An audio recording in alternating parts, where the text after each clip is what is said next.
Hi. Hello po. Opo, anong po pangalan mo? Eleanor po. Eleanor. Saang lugar si Eleanor? Saan ka po ngayon? Singapore po ako Ah, ngayon. Singapore. Hindi Opo. Singapore. Mm. Ilang Ano po, taon? sir? Ilang ta Ilang taon po kayo? 34, 33 po. Oh. Magta-34 na. Okay. Opo. Tubong ano po kayo? Saan po kayo dito sa Pilipinas? Zamboanga. Mm. So anong hanap niyo po dito sa programa natin? Ano po, kahit ano. Kahit ano. Ano po yun? Naghahanap ka ng asawa, boyfriend? Kausap, boyfriend, ganun. Ah, okay. Bakit to? Wala kayong boyfriend? Wala po. Kawawa ka naman. Malapit na ho yung Valentine's. Dati po ba may asawa kayo? Wala po. Wala din. So, tiga lang. Parang may itim. Sa camera mo siguro yan, oh.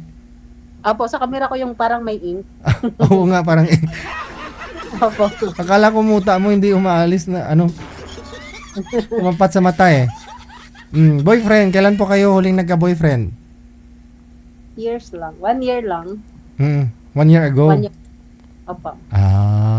So matagal naman po kayo nun. Opo. 5 years. Oh, tagal ah. Pero dahil nasa abroad ka, no? Ganon. Hindi yung nakasurvive yung... Art. Oh. Sino pong nagkamali? Sinong nangaliwa? Pareho. Pareho kang nangaliwa.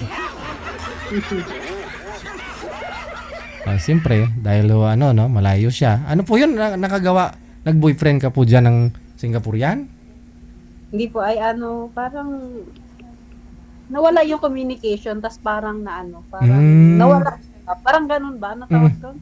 Parang nagkaroon kayo ng space. Parang... Apo. Tas parang alam mo yung nawala yung feelings, ganun. Kasi LDR ng ilang taon din. Apo. Tapos nagkaroon na ho siya ng iba. Ganon ka na rin sana. Sa kanya, di ko alam kasi nasa Hungary siya ngayon. Pero ikaw, nagka-boyfriend din po. Pero... Hindi po, walang boyfriend, ano lang. Yung mga kausap-kausap lang, tas di natutuloy, ganun. Okay, sige. So ngayon yung hanap mo din sana, yung yung makakausap. Saka yung boyfriend. Oo, ganun. Patuloy pag okay. Ano pong prefer nyo? Saan pong gusto mo? Dito sa Pilipinas lang? O sa abroad din? Kahit saan, basta single.